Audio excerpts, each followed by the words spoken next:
Llevamos 60 años fabricando hilos sostenibles. Poner nuestra etiqueta en la prenda final es sinónimo y garantía de calidad, sostenibilidad y trazabilidad.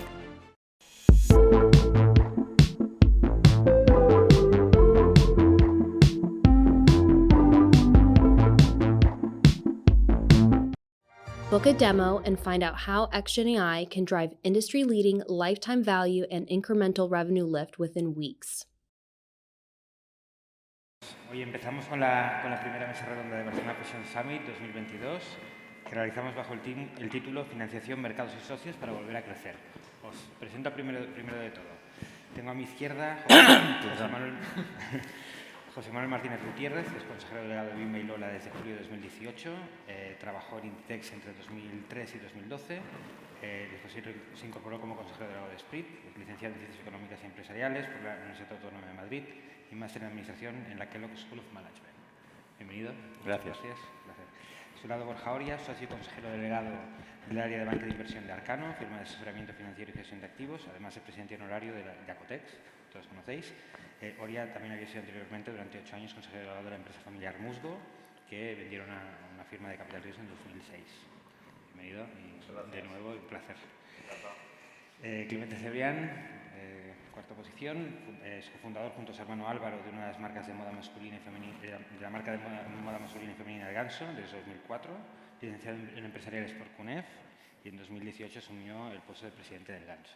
Bienvenido. Dimas Jimeno, presidente ejecutivo de WOW, marketplace con tiendas físicas que empezará a operar muy brevemente, ¿verdad? Además de fundador y consejero delegado de la firma de inversión Capita. Desde 2014 a 2018, Dimas Jimeno fue presidente del Corte Inglés, compañía en la que empezó a trabajar en el año 95. Y al fondo, Javier, ¿qué tal?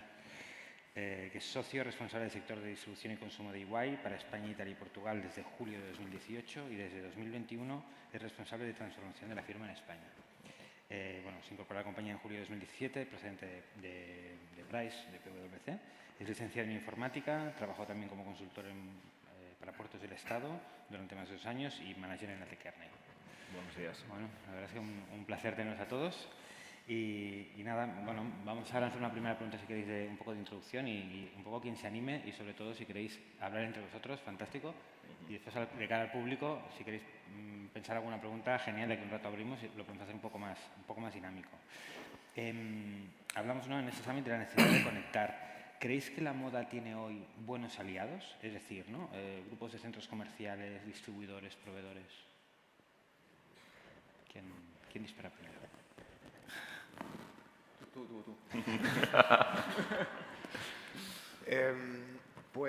Más vale que los tenga, porque yo creo que en lo que llevamos de mañana ya hemos visto que la situación lo requiere. Esto ya no va de relación cliente-proveedor. Tenemos que empezar todos a tener claro que esto va de ser socios, ¿no? Y al final, si tú sales ganando, en este caso los retailers, las personas que tienen que estar delante del consumidor y tienen que hacer que las cosas pasen y que estos compren cada vez más, tienen que estar totalmente alineados con toda la cadena y por supuesto que con en este caso los socios de real estate, los centros comerciales, los dueños de los edificios son críticos, ¿no?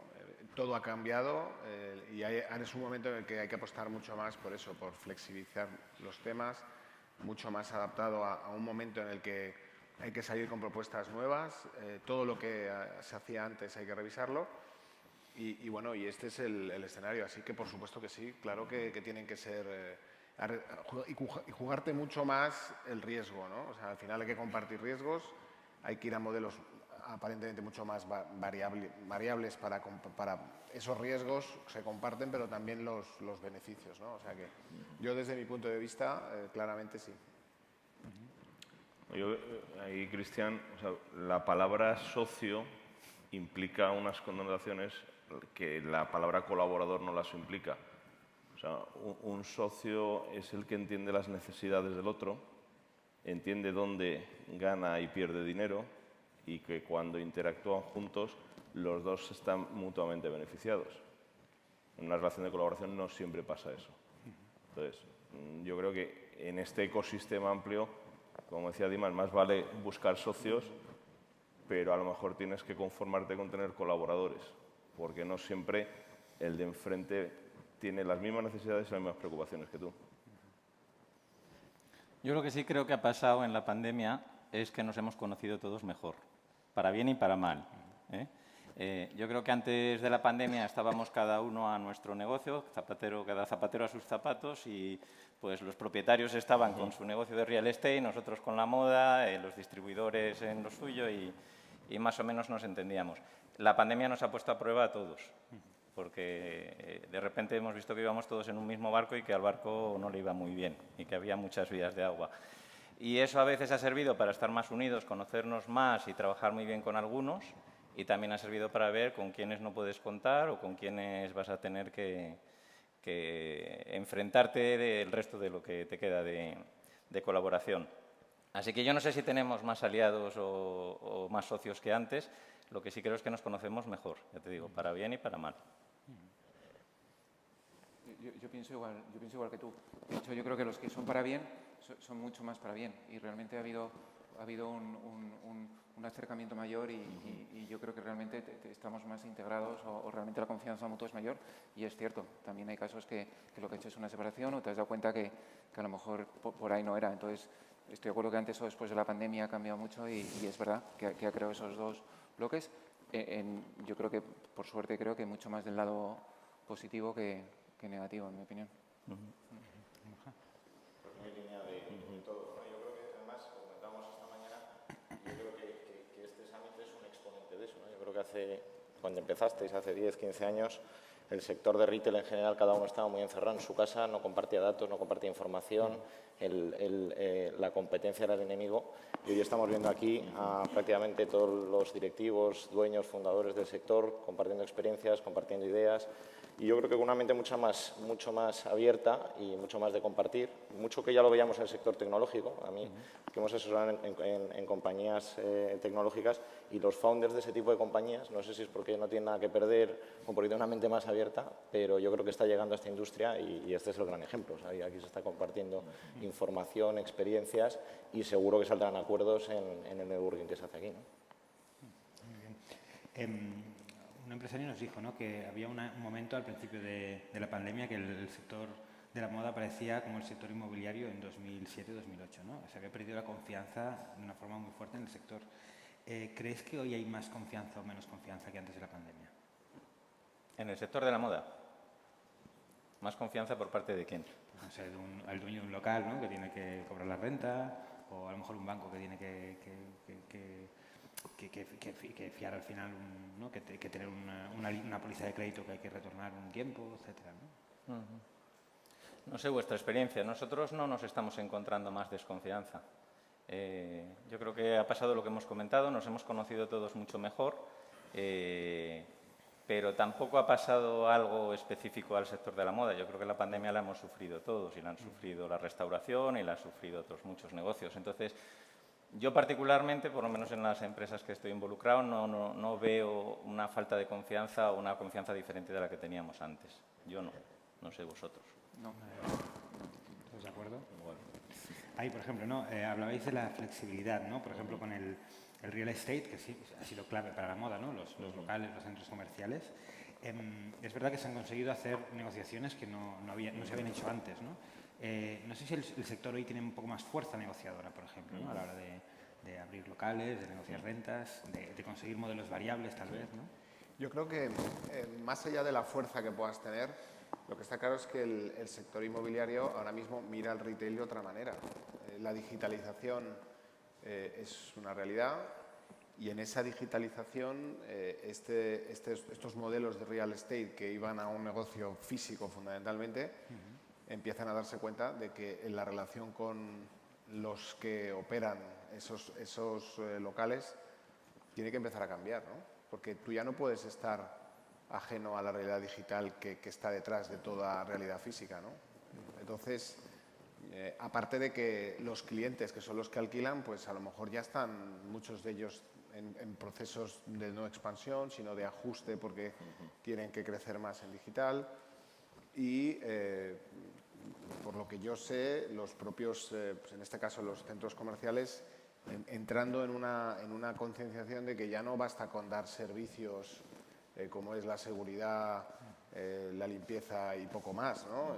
Y montar un centro comercial estupendo donde va mucha gente, porque es que ahora ya a lo mejor tengo que empezar a dar otro tipo de servicios, ¿no? Mucho más, en lo que hablábamos antes de no ser un proveedor de servicios por los que cobro y ya está, y si te gusta bien y si no, pues nada, a realmente decir, mira, tenemos que empezar aquí a buscar fórmulas porque yo no puedo estar ajeno a lo que te pasa a ti, ¿no? Entonces, yo personalmente creo que sí, creo que los retailers pasan a tener una fuerza muy grande porque son los que al final pagan la fiesta y el real estate sin personas que operan ese real estate, pues sencillamente no va a pasar, ¿no? Y yo creo que en todo esto está todo el mundo un poco como esperando que se mueva un poco más el sector, que haya nuevas aperturas. En mi personal opinión creo que el mundo digital está empezando a asomarse al mundo físico, esto va a empezar a ir a más. Bueno, estamos en un momento interesante para tomar posiciones. ¿Estás de acuerdo? Sí. Y de oportunidades, yo creo también que esto ha generado oportunidades y que creo que si realmente puedes verlas o eres capaz de ir a por ellas, yo creo que también puede ser muy positivo para las marcas, porque es verdad que esa relación con el propietario yo creo que ha cambiado y a lo mejor ahora es incluso un poco más igual buscando un beneficio, un interés mutuo. Yo creo que ahí, o sea, cuando hablamos de real estate hay dos realidades muy diferentes. Uno es la calle y el pequeño propietario y otro es el mall y el gran landlord. Entonces, empezando por el último, lo que hablabas antes de partnership o de ser socios, hombre, ambos tienen que ser cogeneradores de tráfico y de experiencias, porque el uno sin el otro no pueden convivir. Es verdad que hay que sofisticar un poco los servicios. O sea, los grandes malls han estado muy puertas hacia atrás de la generación de data que estaban haciendo y poder compartirla, poder analizarla, darles información de qué estaba pasando, etcétera. Pero al final ellos son generadores de tráfico y en función de quién tienen viviendo en sus centros comerciales, pues hay más tráfico, más experiencias, etcétera. Pero el señor que está en puerta de calle, que es un pequeño propietario, que viven a lo mejor 2 o 3 familias de la renta, ellos no son generadores de tráfico, ellos son como muchos receptores del tráfico que pasa por la calle. Ellos no toman decisiones, por ejemplo, si una calle la cierras porque la vas a asfaltar o lo que sea, y ellos, pues la negociación o el cómo lo ven es muy diferente. Porque, oye, tú vendes mucho, yo vendo poco, yo no tengo, o sea, lo único que tengo es un activo, pero no tengo capacidad de mejorar ese activo como lo puedo tener un gran propietario. O sea, yo distinguiría a la hora de definir esa relación. Ismael Clemente, que es el presidente, si no me equivoco, de Merlín, consejero delegado, dijo en una charla, ¿no? Dice, nosotros, nuestro modelo de negocio no es compatible con rentas variables. Nosotros tenemos, ¿no? Vamos a rentabilidades de un determinado perfil, con un apalancamiento, etcétera, ¿no? ¿Creéis que el haber conseguido rentas variables es algo que se mantendrá en el futuro? Sobre todo con propietario más institucional o más corporativo de alguna forma. Yo personalmente creo que no. Yo creo que esto ha sido un accidente en un momento muy concreto, donde nadie sabía muy bien qué pasaba, donde hemos descubierto todos el rebus sic stantibus y el poder que tenía de cuestionar contratos, pero hombre, el de Merlín te lo decía de una forma muy educada. Yo que llevo 2 años hablando con propietarios, te puedo decir que odian la renta variable. La odian en todas las formas que se puede odiar. Están dispuestos a darte un mayor descuento fijo, pero su modelo de negocio se basa mucho en que tú generes un ingreso fijo y luego ellos determinar si ese ingreso puede ser más alto o más bajo va a depender de la oferta y la demanda. Y yo creo que ahora tenemos más fuerza porque la demanda ha caído. Y además una parte de la demanda, como dice Dimas, se ha ido a online y no está previsto que vuelva. Pero en cuanto a que el modelo, o sea, tenemos más fuerza a la hora de negociar precios, pero en cuanto a que el modelo se vaya variable, yo sinceramente creo que tiene pocas posibilidades. Es contra natura para el real estate. Totalmente de acuerdo. Al final, hablábamos antes de, o sea, si tú eres socio de alguien, tienes que entender su modelo de negocio. Su modelo de negocio de mucho apalancamiento no le permite tampoco tener una volatilidad sobre qué va a cobrar o no va a cobrar. Y además eso es tanto para los de calle como para los de los centros comerciales. Es que por eso os digo, yo creo que realmente en el negocio de real estate el variable preocupa mucho, mete mucha complejidad, mete un riesgo que no están acostumbrados a gestionar y yo no lo veo como el modelo de futuro. No sé, ahí vosotros lo que os estáis encontrando. A mí me parece una pena que no sea el modelo de futuro, pero También, a mí. pero yo tampoco, es cierto. Yo creo que es algo que ha sido un accidente, como has dicho, y es temporal, lo cual es una lástima. Y llevarlo a calle o al propietario individual creo que es complicadísimo. Todo va a depender de cómo vayan las cosas, ¿no? Si al final el centro comercial lo pasa mal y le cuesta cada vez más porque no se puede digitalizar, porque a lo mejor resulta que le sobra mucho más metro cuadrado del que tiene, o los grandes landlords de real estate se empiezan a dar cuenta de que ya a lo mejor no tienen tantos clientes para alquilar sus edificios porque nadie está en expansión, porque todo lo que se encuentran son cierres o renegociación de contratos a la baja. A lo mejor se lo tienen que plantear, ¿no? Yo creo que está todo el mundo muy expectante. Obviamente ha sido un accidente. Obviamente no había más remedio que hacer cosas de estas porque directamente es que era eso o cerrar, ¿no? Entonces, bueno, vamos a ver qué ritmo se coge, dónde está todo el mundo y va a depender un poco de todo esto, ¿no? Pero yo pienso que el variable tiene que quedarse de alguna manera. Obviamente el mínimo es lo que les da a ellos la garantía de que tienen un modelo de negocio más o menos estable, ¿no? Pero también es un momento en el que la gente hay que ayudarla a arriesgar un poquito. No sé, yo, por ejemplo, por no hablar de algo polémico, en los aeropuertos, ¿no? O sea, los aeropuertos de España, como sabéis, era un gran negocio donde unos tráficos estaban absolutamente asegurados, donde había que pagarlo. El cliente cautivo durante un tiempo. Bueno, pues estos señores han echado el cierre. Bueno, pues a lo mejor se están planteando, no lo sé, ¿no? Cómo van a volver a abrir, en qué momento. Y lo que es más importante, está claro que todo el mundo está pensando que los tráficos van a volver y que hay un impasse, ¿no? Pero ¿cómo hacemos ese impasse? Menciono este caso porque todavía hay turbulencias, ¿no? Y hay todavía ajustes que tendremos que ver, especialmente en los casos que yo he dicho, ¿no? O sea, cómo queda ese high street, cómo queda el centro comercial con su no posible digitalización o su compleja digitalización. Y en este caso, por ejemplo, el negocio de los aeropuertos, que es un negocio donde ahí directamente es que ahí se ha echado la persiana y bueno, va cogiendo ritmo, pero que aún le queda, ¿no? En otro ámbito, ¿no? Hablando de la expansión, no sé si después de la pandemia hoy es más interesante crecer en España o fuera, ¿no? Con socios, hacerlo en solitario, no sé si ha cambiado algo, ¿no? Vosotros habéis operado con socios fuera, ¿no? No sé si creéis que ha cambiado de alguna forma esta relación con terceros, ¿no? Para crecer. Nosotros, en nuestro caso, desde Ganso, más que con la pandemia o no, nosotros hemos tenido un aprendizaje. Nosotros salimos a muchos países abriendo nosotros directamente y asumiendo el CAPEX y bueno, toda la expansión nosotros, y en muchos países no nos funcionó o no lo hicimos correctamente. Entonces, yo creo que eso ha sido un aprendizaje para saber cómo tienes que hacerlo. Y el ir de la mano a un socio en algunos mercados, en nuestro caso, creo que es positivo. Creo que en mercados más cercanos o con culturas más parecidas a la nuestra, a lo mejor es más fácil hacerlo directamente, pero en nuestro caso lejanos necesitamos un socio local que nos ayude a crecer en ese mercado, a conocerlo y poder expandirnos. Y ese ha sido nuestro aprendizaje, más allá de la pandemia o no, Cristian, ha sido el hecho de que tenemos un aprendizaje previo que nos ha enseñado eso.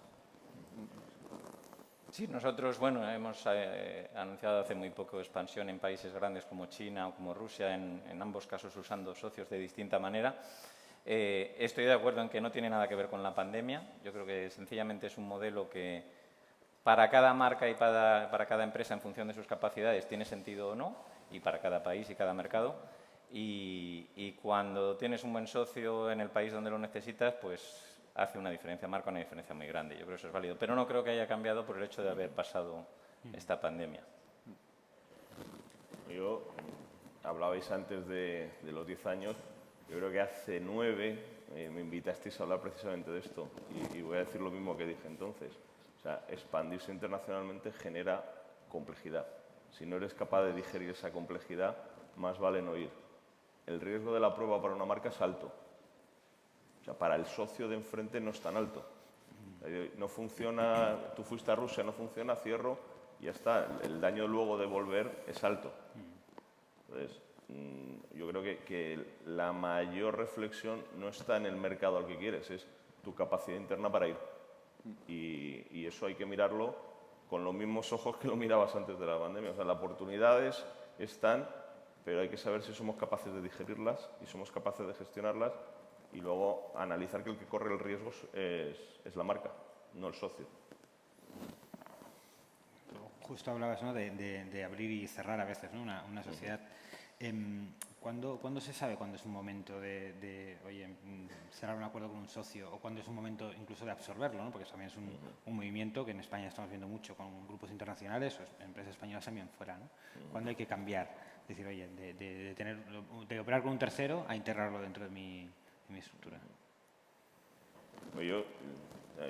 Y no centrándome solo en el negocio de la moda, sino en todos los modelos de franquicias. O sea, crecer con franquicias requiere poco CAPEX y te da velocidad de crucero. Tienes que estar muy cerca de lo que está pasando porque si luego quieres hacer un plug and play, tienes que estar seguro que lo que vas a integrar se parece a lo que tenías. Y hay gente, pues, oye, su modelo de negocio no le lleva a absorber esas inversiones y sigue franquiciando. Y hay gente que dice, oye, cuando ya conozco, comprendo el mercado y lo he estabilizado con un socio, es el momento de recuperarlo. Yo te diría, Cristian, que es caso a caso y país a país. Y sobre todo, entender muy bien si es un país que los aspectos regulatorios o los aspectos laborales, etcétera, no están tan estables y merece la pena seguir teniendo ahí una cabeza amiga que piensa por ti. Sí, yo creo que es muy difícil ver una sola empresa que haya hecho lo mismo en distintos momentos de su vida y en distintos mercados, ¿no? Yo creo que la clave es entender muy bien lo que te hace diferente, lo que tú solo sabes hacer y te diferencia, pero luego una capacidad de adaptación al momento y al mercado constante, ¿no? Porque no tiene nada que ver cada país, como bien dices, o el momento en el que estás, ¿no? Expansión, un momento más de contracción, o sea, es capacidad de adaptación. Sí, yo ahí creo que efectivamente depende de la empresa, depende del país, depende de la situación y luego también depende de la situación financiera. O sea, al final, como tú decías, la ventaja de la franquicia obvia, la primera es que tienes a alguien local que conoce bien el mercado, la segunda que no tienes CAPEX. Luego a lo mejor te pilla en otro momento financiero de tu vida o que ya no tienes más mercado nacional en el que crecer y tienes que crecer internacionalmente y una vía muy rentable puede ser recomprar a tus franquiciados, ¿no? Por eso, de hecho, generalmente se tiende a meter siempre una cláusula de posibilidad de recompra y luego sueles tener un arbitraje múltiplo porque estás comprando las franquicias a 4, 5 o 6 veces y generalmente estamos hablando de marcas que van a estar con un valor de 10, 11 veces, ¿no? Con lo cual tiene todo el sentido financiero, lo que pasa es que en su momento y puede ser una curva, ¿no? Al principio te ayuda mucho, no tienes CAPEX y tienes un socio local que te explica el mercado y luego lo recompras y te quedas a operarlo tú. Y eso, por ejemplo, Inditex lo hizo con Percassi en Italia, o sea que yo creo que es un modelo que se ha repetido en el mundo de la moda con bastante frecuencia. Hay otro actor que no existía hace 10 años o era poco importante, que son los pure players. ¿Son socios del sector en el sentido que decía Javier, ¿no? Un socio que te comprende, te ayuda y compartís riesgos y compartís cosas. ¿Actúan como un socio? Está para mí. Y yo el último. A ver, estamos hablando de un boom muy interesante y a seguir muy de cerca, ¿no? Porque al final estamos hablando de gente que viene del mundo digital, que ha tenido éxito y que además tienen unas cualidades muy interesantes, ¿no? Aparte de representar la innovación en el mundo de las marcas, porque a todos somos conocedores de que las marcas que se han creado en los últimos años son todas del mundo digital porque era más fácil, menos riesgo. Y yo creo que van a ser actores, están empezando a ser actores muy interesantes en el mercado de las marcas, ¿no? La cuestión es entender qué es lo que necesitan, ¿no? Y en un momento en el que están en absoluta ebullición, expansión, obviamente no vale cualquiera, porque tiene que haber una cierta facturación que ya les otorga un mínimo de maduración. Pero yo creo que sí, deben de ser, quizá en este momento no socios, sino que ofrecerles lo que necesitan y aprovecharse de esto, ¿no? En el mejor sentido de la palabra. Porque tienen una serie de cualidades que son interesantísimas. Por ejemplo, la tipología de clientes que todos queremos. Clientes muchos más jóvenes, que vienen del mundo digital y que por primera vez están empezando a ver el mundo físico como algo natural de crecimiento dentro de su estrategia, ¿no? Sobre todo porque el digital ya no es tan fácil, ¿no? Llevamos muchos años hablando de lo complicado que es el mundo físico, ¿no? De lo mal que lo ha estado pasando por circunstancias que ya se han hablado aquí, ¿no? Cuando, pues obviamente los procesos de cambio, la digitalización ha sido muy complejo, luego encima una pandemia, pero claro, el mundo digital está empezando a ponerse muy complicado, ¿no? Y cuando hablas con ellos te empiezan a decir sus costes de adquisición de clientes y dices, esto está y no va a mejorar, ¿no? Entonces, es una gran oportunidad. Yo no diría como socios, pero desde luego darles lo que necesitan y si efectivamente empiezan a necesitar físico, pues empezaremos a ver cada vez más la entrada de estos operadores en el mundo físico. Algunos que se lanzan directamente a hacerlo ellos de manera directa y otros a lo mejor que si encuentran fórmulas intermedias muy fáciles que prácticamente no te lo tengan que pensar, pues incluso lo veremos proliferar mucho más porque para ellas es un no-brainer, ¿no? Yo ahí, bueno, lo primero ahora lo de socios, el que mejor lo va a contestar es Clemente, que justo además en su web tienen Pure Players operando y Marketplace, pero aparte de eso, que seguro que nos lo cuenta bien Clemente, a mí me hace mucha gracia porque hemos hablado con muchos Pure Players que están haciendo rondas para levantar dinero y la obsesión de todos es abrir una tienda. O sea, que luego siempre cuando vienen, lo primero que quieren es que abran una tienda.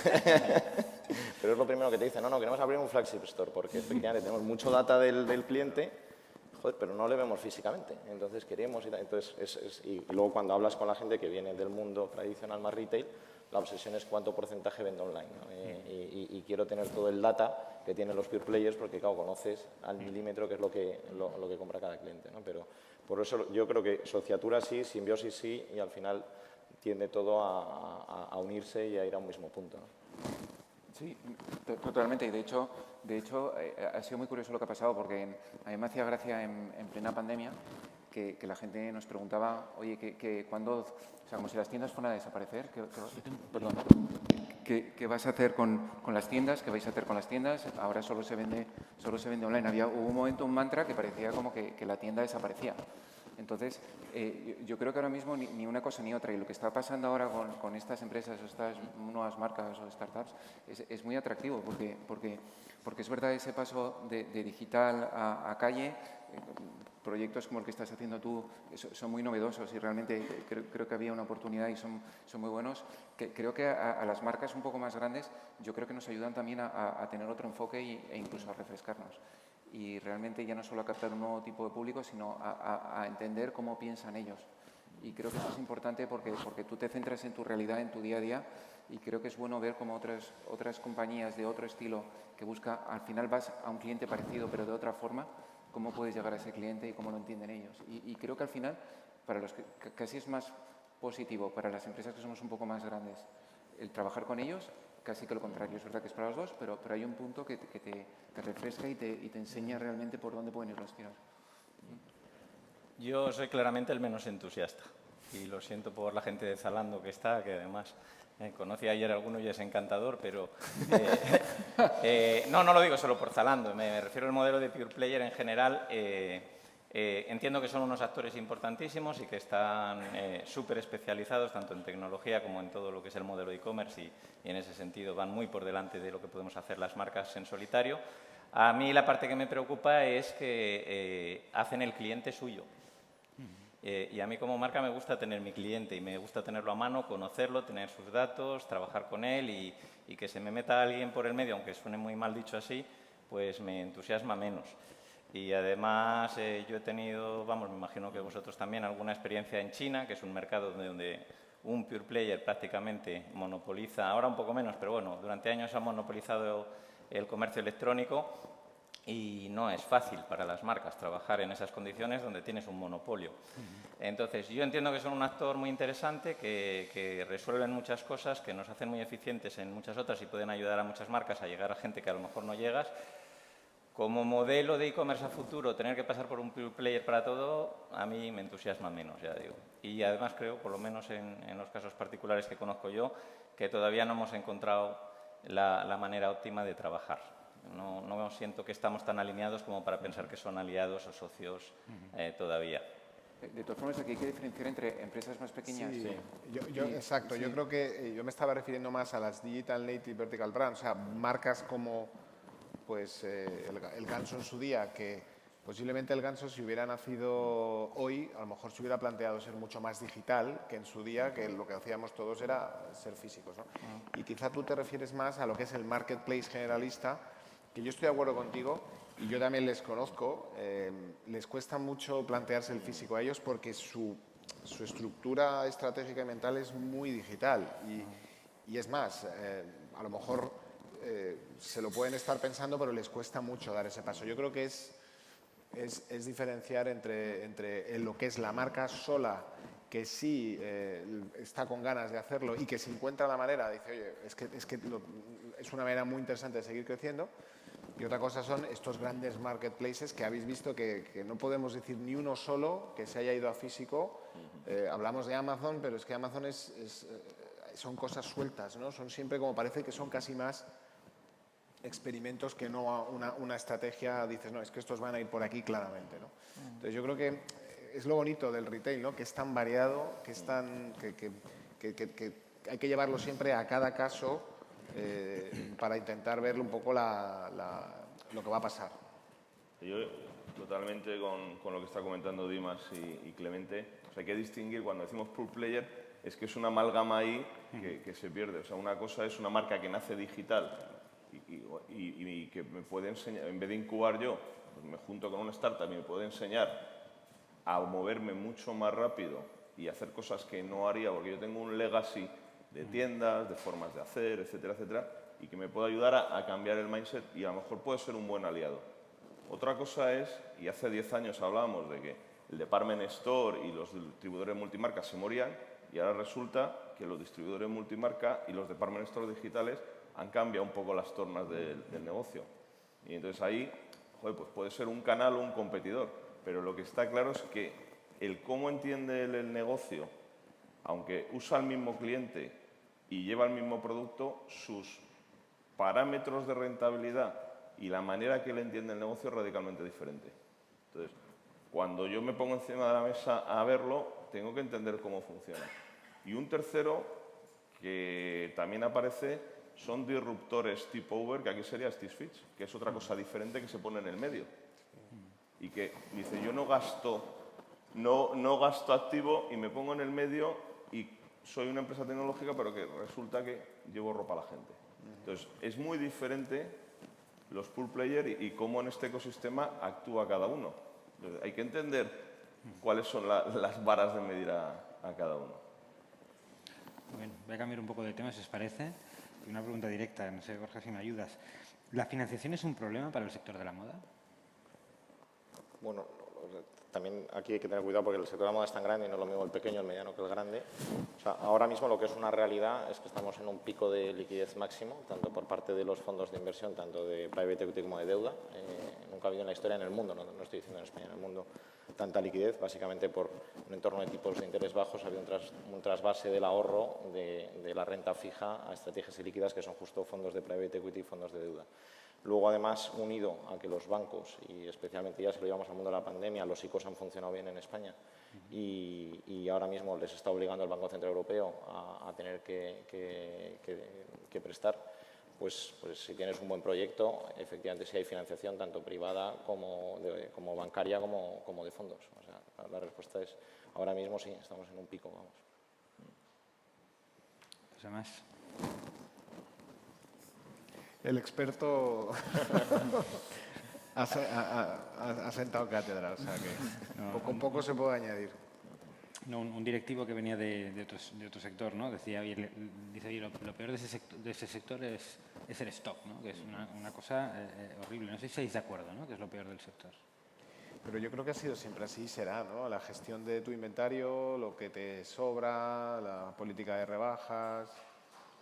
Al final, cuando estás en la selva, como te suelen mirar mucho es cómo gestionas tu inventario, lo que te sobra, porque al final es lo que te va a determinar, a fin de cuentas, tu rentabilidad final, ¿no? Entonces, yo creo que siempre va a ser la la piedra filosofal del retail, ¿no? Y especialmente en moda, donde te la juegas todo bueno, pues a la temporada, por mucha proximidad que estés haciendo y mucha constante producción en función de lo que te pide el cliente, pero al final siempre hay una parte que es un todo nada, ¿no?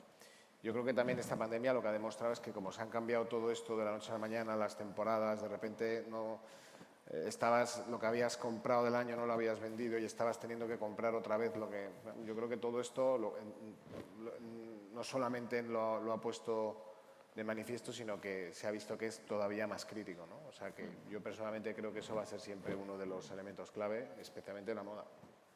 Y ahí, claves desde luego, pero yo creo que hay que introducir varios factores que la tecnología está ayudando. O sea, para empezar, el RFID te permite inventariar y saber bien dónde están las cosas, que es una mejora significativa para la gestión del stock y, por tanto, del circulante. Y luego los modelos predictivos, que al final sí que es verdad que y se ha hablado hoy, yo creo que tanto Jaume en las ponencias anteriores se habla de la importancia de la logística, la importancia de intentar tener el menor porcentaje posible en rebajas, pero porque has hecho bien los deberes antes, ¿no? Con lo cual yo creo que es crucial en el sector y se está trabajando mucho y además es que afecta a toda la cadena de valor. Cuando yo estudiaba decían que el stock era un mal necesario. Y yo cuando lo replanteas los modelos de negocio, no sé si habéis salido un momento a tomar el aire y había una manifestación de taxistas.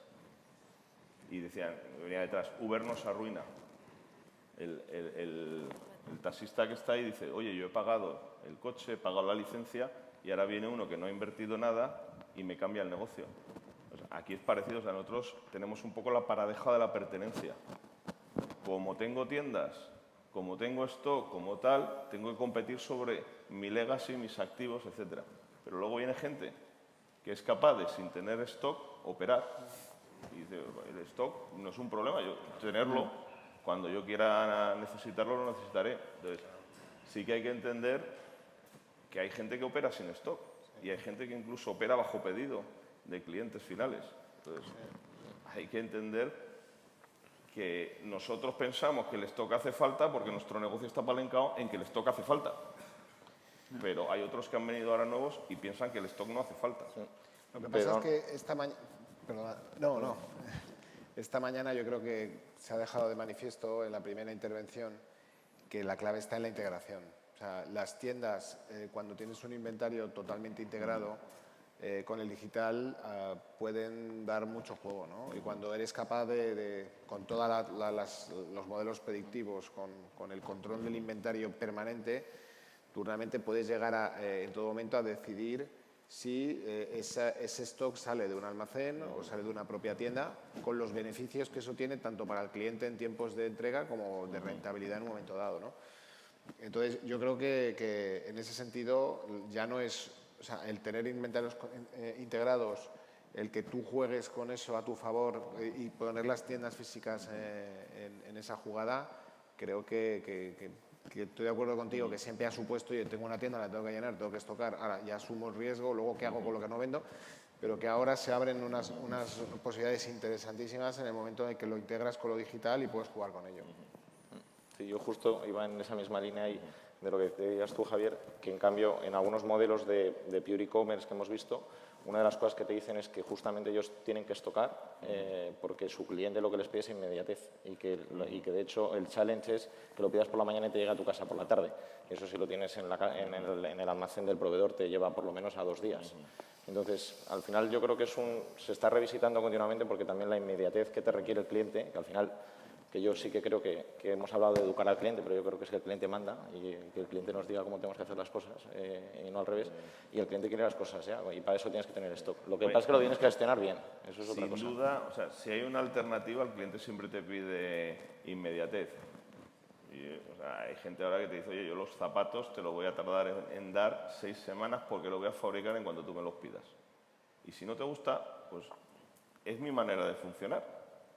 Y si quieres comprar este tipo de zapatos, solo lo puedes hacer conmigo. Entonces, es verdad que si el producto está en la calle de otra forma, el cliente dice, oye, entre que tardes 4 semanas y yo lo consiga en 48 horas, lógicamente no hay trade-off.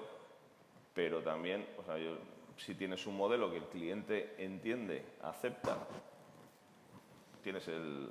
Oh, desde luego. Muy bien, pasamos a preguntas del público. ¿Alguien que se anime? Bueno, si no, pasamos al chat. Antes me han dicho alguna persona que dice, yo en vez de preguntar voy a escribirlo en el chat. Eso es trampa. Si os animáis aquí, mucho mejor. Bueno, mira, Joao, pregunta, dice, ¿cuál será más eficiente, el mundo físico o el mundo digital? Dado que la próxima generación es mucho más digital, ¿cree que las tiendas de hoy tendrán la misma función y logística que en el futuro? Claramente sí, pero yo no lo separaría. Es que la clave está en la integración. Y es que cada uno tenemos nuestra forma de pensar, pero es que yo soy un total convencido de que no va a haber experiencias solo físicas y solo digitales, todo se va a volver a integrar. Por supuesto que depende de dónde hayas empezado el viaje, serás más de una cosa y de la otra, pero yo cuando veo, por ejemplo, a las generaciones más jóvenes cómo hacen su proceso de compra, y ayer en la cena fue muy curioso, ¿no? Porque había distintas personas y una de ellas era claramente más joven, y era sorprendente cómo comparábamos la manera de comprar que teníamos unos y otros, ¿no? Pues tú no te puedes permitir estar solamente en un sitio, porque además la tienda, como decíamos antes, ofrece muchas cosas. Lo que pasa es que la tienes que replantear, la tienes que resetear, en definitiva, ¿no?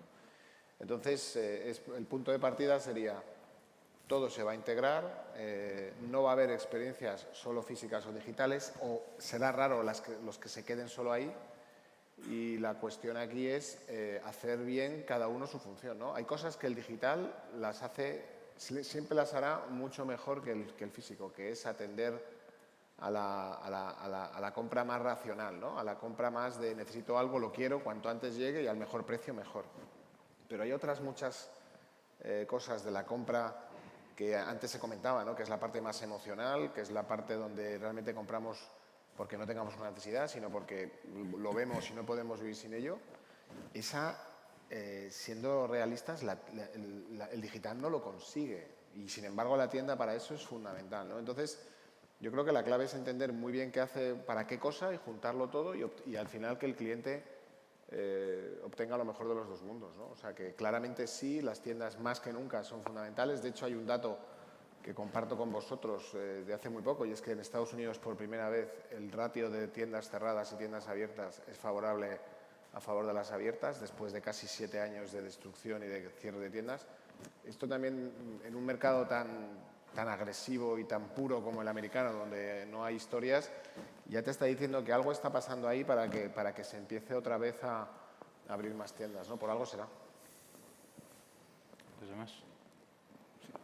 Yo sí, estoy de acuerdo contigo, pero también creo que estamos viviendo una época que a lo mejor no es... O sea, los datos que tenemos o la realidad que estamos viviendo es atípica.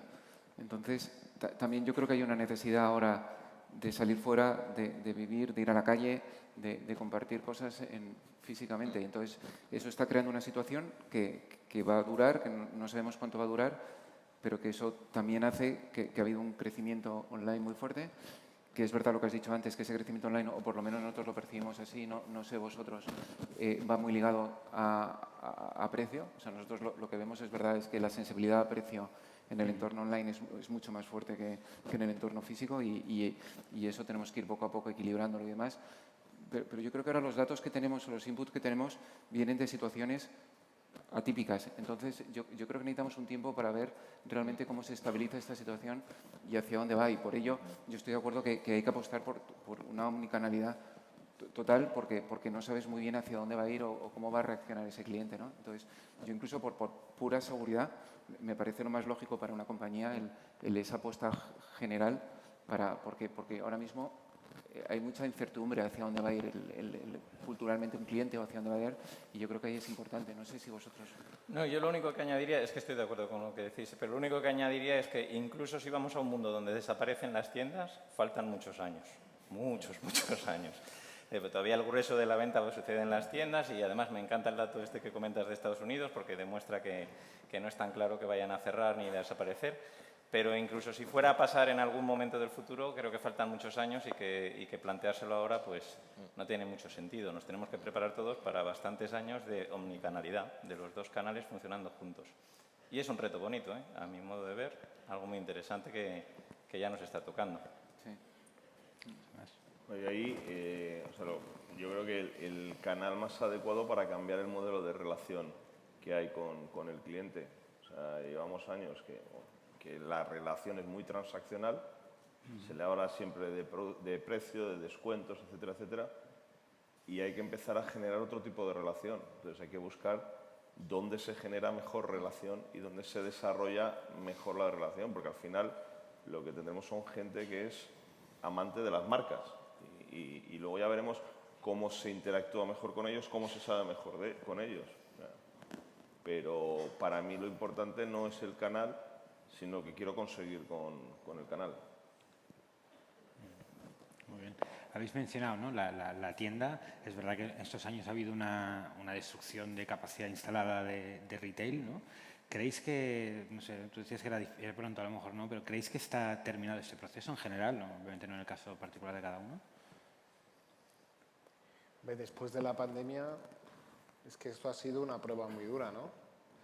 Yo creo que habrá dos grupos, los que lo han hecho muy bien y salen reforzados y seguramente no solamente dejarán de cerrar, sino que empezarán a crecer otra vez, y otros que no hayan hecho los deberes y que les va a costar mucho, ¿no? O sea, yo creo que es más ver el performance de unos y de otros. Pero ya creo que, joder, yo no sé qué más, bueno, sí, que mañana nos invadan unos alienígenas, ¿no? Pero quiere decir que ya no sé qué más tiene que pasar para que entendamos un poco de qué va esto y que nos pongamos a trabajar. Es más, yo he oído mucho, hoy, ayer, pues todos están, sin decirlo claramente, pues que o están cerca de las ventas prepandemia o acercándose, o algunos incluso lo han superado. Yo creo que si ya andamos acercándonos a esas cifras con todo lo que ha pasado, hasta hace nada, ¿no?, que parecía que ya habíamos salido y aparece una nueva cepa, ¿no?, que nos cambia a todos el paso, y sin embargo todo el mundo ha hecho un proceso de reajuste de estructuras, de costes. Lo que parece claro es que el escenario posterior nos llevará a mayores rentabilidades, ¿no?, porque para vender lo mismo estoy utilizando menos recursos porque he tenido que hacer ese proceso claramente de ajuste, ¿no? Es verdad que todavía quedan incógnitas como son los ICOs, los ERES, que a ver qué pasa, pero qué duda cabe que la apuesta es clara a que la cosa en algún momento se empiece a estabilizar un poquito más y que realmente sea un tema de gente que lo ha hecho bien y gente que no lo ha hecho tan bien. Sí, yo creo que es así, ¿no?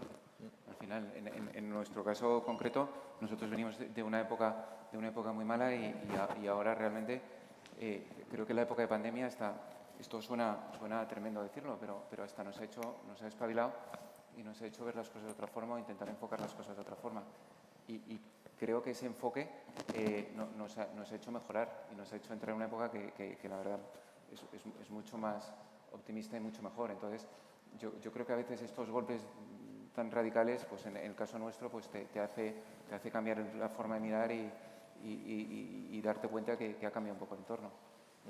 Lo que pasa es que también creo que mucha gente, desgraciadamente, o muchas empresas, pues no ha sido así. Sí, y lo estamos viendo, o sea, en línea de eso, además, totalmente de acuerdo con lo que dice Dimas, que desgraciadamente se ha llevado muchas empresas por delante y muchos modelos de negocio, pero muchos otros han salido reforzados. Y eso lo está viendo el mercado. Por ejemplo, los fondos están ahora con mucho interés en ver compañías de retail otra vez, que habían estado, si quieres, en los últimos meses un poquito más viendo a ver qué pasaba con el sector, y otra vez vuelve a haber interés, otra vez vuelven a preguntar por compañías, otra vez vuelve a haber apoyo a compañías, y lo estamos viendo en fondos ya que están entrando, ¿no? Igual que puedes ver un Permira en Golden Goose, o un Península en Salic en Voltaire, y gente que otra vez, o por ejemplo, es medio moda, pero cuando hicimos lo de la casa de las carcasas el año pasado, pues también generó ya mucho interés, y es una apuesta pura de retail, porque vende muy poco online. Y hay una apuesta clara, y yo creo que los inversores están bastante convencidos de que otra vez vuelve el consumo, otra vez vuelves a salir a las calles y otra vez vuelves el retail a estar en primera línea. Precisamente, Sí, no, bueno, como me he dado cuenta entre ayer y hoy que somos muchos gallegos los que estamos aquí, yo voy a, con una pregunta, contestar. Digo, si hoy montarais el negocio en el 2022, ¿qué portfolio de tiendas tendríais? Y eso sería un poco la situación, el enfoque ideal. Luego tienes lo que tienes real y lo que se puede hacer entre lo real y lo ideal. Si comparamos con otros sectores que antes de la pandemia estaban abriendo, por ejemplo, el mundo de los restaurantes, en las cadenas organizadas estaban abriendo, lo que ellos se daban cuenta es que el rendimiento marginal de cada siguiente establecimiento era menor que el anterior. Y se daban cuenta, oye, prefiero abrir una dark kitchen y una marca digital que manda a casa que seguir abriendo un restaurante. Entonces, volvemos a lo mismo, o sea, si yo tengo tiendas, digo, es que tengo que darles un uso a las tiendas porque ya tengo un activo o un pasivo, según como lo vea, que tengo que dar utilización. Pero yo lo que me replantearía es qué quiero que pase y en fondo a eso miraría cuál es el portfolio óptimo que tengo que tener. Hemos empezado la jornada justamente hablando de un poco del momento, si es momento de vender, no de vender, ¿no? No sé cómo evaluáis digamos, de cara al inversor, si creéis que la moda es atractiva ahora mismo. Sí, como te decía antes, seguro. O sea, de hecho, las operaciones ha habido, en un contexto como el actual, que haya seguido habiendo operaciones tanto industriales, desde Mayoral que ha comprado Boston, o tienes una Authentic Brands que te ha comprado un Reebok, o tienes un Moncler que compra Stone Island, o private equities, ¿no? Como Permira con Golden o Península con Sadik, o tienes también los de Maus que han comprado de Couples. O sea, actividad está habiendo mucha, ves. También en el segmento alto, Invest Industrial ha entrado en Ceña, o sea que sí que está habiendo muchísima actividad y sí que hay un interés por invertir, y luego también lo ves en las compañías cotizadas, que los múltiplos ahora están bastante altos en general, ¿no? Cada uno, o sea que atractivo sí, interés sí y valoraciones altas también. El otro día, mirando un poco las cotizaciones, me quedé sorprendido. La capitalización bursátil del Lululemon es más alta que la del BBVA, vendiendo Lululemon 4.000 millones. Entonces, sí que si tienes una historia y tienes algo que contar, es súper atractivo. Pero luego también es curioso esto que estamos viviendo de si eres una empresa de retail, estás peor valorada. Si eres una empresa nueva, tecnológica, la valoración se dispara, ¿no? O sea, y el ejemplo que has puesto es clarísimo, ¿no? Incluso si lo llevas a empresas tradicionales de retail cotizadas con los marketplaces, pues es todavía más marcado esto, ¿no? Mira, el PER de las tres grandes está en torno a 27, 28. Farfetch está hablando por encima de 50, claro, porque te miden te miden con otros criterios.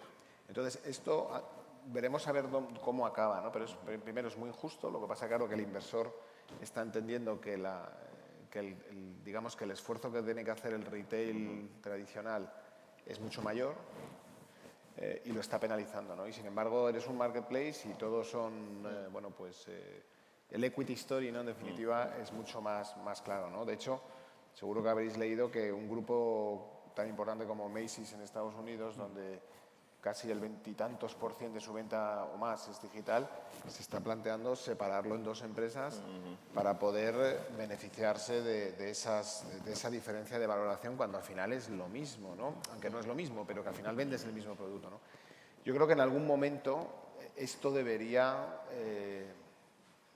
digamos que regularse, porque no es muy penalizador para las empresas de retail, ¿no? Siempre hay excepciones, como puede ser un Inditex, que es retail puro, pero claro, es una empresa muy, muy especial, ¿no? Pero sí que es verdad que en algún momento el retail tradicional, o digamos las empresas que están consideradas de retail, deberían de no estar tan penalizadas con esta diferenciación, ¿no? Y seguramente es porque cada vez se integren, como yo decía antes, más en siendo un poquito más tecnológicas, más digitales, y ir transitando hacia eso que le permita tener unas valoraciones más altas. Pero eso ya lo estamos viendo, ¿eh? O sea, al final lo que estamos viendo con los que estáis aquí sentados, estás ya en 20 y picos % de venta online, replanteándote en algunos casos los parques de tiendas. El COVID has aprovechado para dejar las buenas, reubicar las malas, y está ocurriendo. Es verdad que en principio parece más atractivo y tiene un mayor multiplicador una empresa pura. El año pasado nosotros asesoramos en la venta de Deport Village, que esa no tiene ninguna tienda, es pura venta online, y efectivamente hay mucho inversor que seas online le gusta mucho. Pero luego cuando profundizas también y vemos otros modelos que tienen retail y tiendas, yo creo que el inversor, tanto el de bolsa como el privado, empieza a discernir bien claro y es un tema de potencial de crecimiento, de costes y acierta bien los números del business plan. O sea que yo creo que a lo que tú estás diciendo, claramente los inversores institucionales y profesionalizados están ahí. Están ahí claramente. Voy a hacer una pregunta difícil, a ver si os animo, y sobre todo ya que estamos entre amigos. Desde el otro punto de vista, ¿no? ¿Creéis que los inversores son atractivos para la moda? Es decir, ¿no? En este sector es fácil convivir o tener un socio de ámbito financiero. ¿Qué pensáis? Pues si queréis empiezo yo y luego seguimos, pero yo creo que depende, como en toda la vida los socios, depende hay un tema personal muy relevante, como todo. Pues es bueno casarte, pues si aciertas con tu mujer, pues sí, si no te divorcias, ¿no? Pero, y luego en la historia de la moda ha habido muchos casos de éxito. O sea, tú tienes un Pepe Jeans que primero entra a 3i a 100 y pico millones, se lo venden a Torreal por 300 y lo acaba comprando M1 por 700 y pico, ¿no? Con lo cual le han pegado 3 vueltas. Golden Goose, el crecimiento es espectacular. El primero que entra es Ergon a 130, luego se lo venden a Carlyle a 440 y lo vendieron el año pasado otra vez a Permira por 1.800. O sea que ahí el private equity pues, ha multiplicado por 10 la compañía. Y luego ha habido otros casos en los que no ha funcionado igual, ¿no? Con lo cual yo te diría que caso a caso, situación a situación, y luego también depende mucho del momentum, ¿sabes? En qué momento del ciclo te pilla y cómo te puede apoyar. Con lo cual yo creo que como en todo no se puede generalizar, casos de éxito, casos neutrales y casos que a lo mejor pues no han sido el mejor compañero de viaje. ¿Los demás? La verdad es que coincido plenamente, ¿no? Puede ser muy bueno en un momento a lo mejor en que una empresa necesita meter un poco de presión, de apretar un poco a los socios más familiares, pues puede estar muy bien. Y en otros casos, pues si al final es todo lo contrario, pues no tan bueno, ¿no? Depende de la alineación y del momento, ¿no? Depende. La clave está en que tú tengas la misma visión y los mismos objetivos que ellos, ¿no? Si al final ellos tienen, entiendo yo, unos objetivos más cortoplacistas, al final la tensión va a ser muy complicada, ¿no? Sin embargo, si esas dos visiones están alineadas, fantástico, ¿no? Es que es más, hasta pueden ser buenísimos para tu propio crecimiento y tu expansión, ¿no? Sí, nosotros lo hemos vivido directamente. Creo que muchas veces se habla del inversor o de quién es el que entra, pero yo creo que también hay que mirar muchas veces a la propia compañía si está preparada o no está preparada en ese momento para hacerlo. Entonces, en el caso nuestro, no fue un problema, o sea, creo que el problema fue más nuestro, de que a lo mejor no era el momento adecuado, no estábamos tal, fuimos perfectamente asesorados, fuimos todo, pero la decisión la tomamos nosotros, que a lo mejor en ese momento no estábamos tan preparados como nosotros pensábamos. Y eso en este caso es más que el inversor, es la empresa. Y yo siempre creo que todo en la vida es un aprendizaje y eso a futuro pues ha sido positivo y nos ha hecho darnos cuenta de muchas cosas, ¿no? Entonces, yo creo que también siempre se habla de que si es el socio adecuado o no tal, también yo creo que muchas veces hay que pensar que en eso obviamente Borja estudia a día, ¿no? Pero también tienes que ver si la empresa en cada momento te vendrá gente y tú dirás, pues bueno, pues a lo mejor no es vuestro momento, ¿no? Entonces, en nuestro caso creíamos que sí era y así fue, dijo y tal, pero a veces las cosas no salen. Y lo que ha dicho muy bien Dimas, yo creo que tienes que tener un objetivo común y saber a dónde vas. Y a lo mejor una empresa familiar es más medio-largo placista y a lo mejor un financiero es un poco menos. Yo creo que cada caso es un mundo. Sí. Hay un dicho nórdico que dice que hay 3 tipos de parejas, de las que te enamoras, de las que tienes hijos y con las que envejeces. Y no te puedes confundir. Y ahí lo deja, ¿no? Muy bien. A ver, tenemos una pregunta en el chat. Antes alguien hablaba de los marcianos, pero eras tú, ¿no? Lo más parecido, ¿no? Que es el metaverso. Dice, bueno, me hacen un resumen. Dice, esas personas en el chat preguntan por cómo se va a integrar el metaverso en el sector. Y me preguntas a mí. Bueno. No, yo te contesto.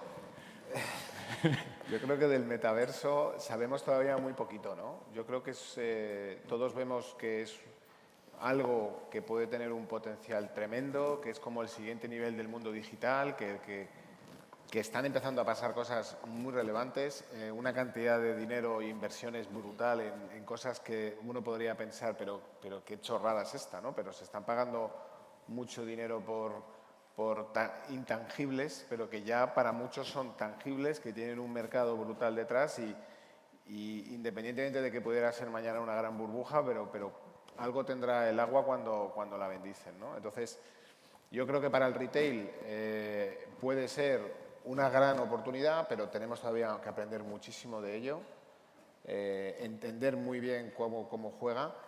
Y yo, a título muy personal, creo que una manera interesantísima de entenderlo cada día mejor no es verlo desde el mundo digital, sino verlo desde el mundo físico, porque el mundo físico sí que puede ser una manera de entenderlo mucho mejor, ¿no? Es decir, el metaverso, bajo mi humilde opinión, tendrá mucho más sentido si complementa una realidad física que si no es algo separado y va por libre, ¿no? Entonces, ahí es donde creo que todavía quedan muchas páginas que escribir, pero que duda cabe que hay que estar súper atento y jugar la partida entendiéndola muy bien, que insisto, todavía queda mucho por lo menos en mi caso, de saber de todas las dimensiones que esto conlleva, ¿no?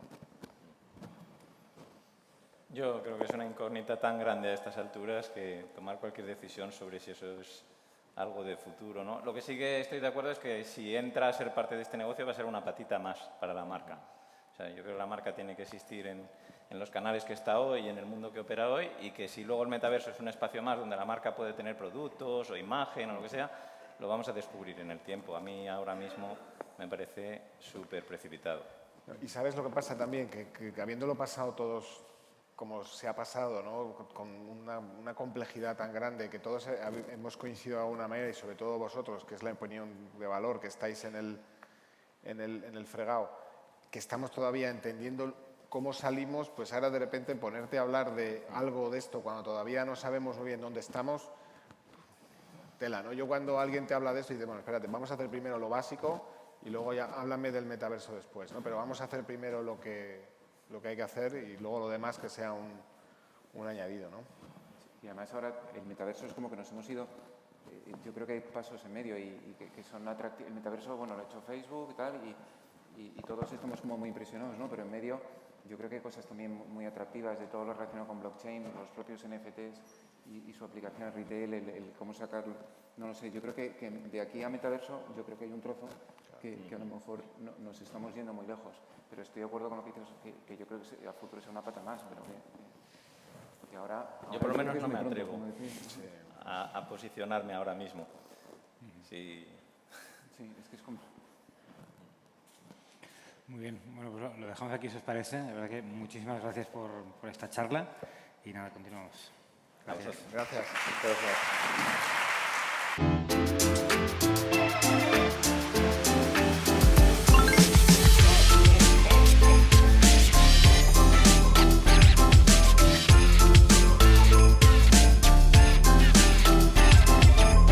Llevamos 60 años fabricando hilos sostenibles. Poner nuestra etiqueta en la prenda final es sinónimo y garantía de calidad, sostenibilidad y trazabilidad.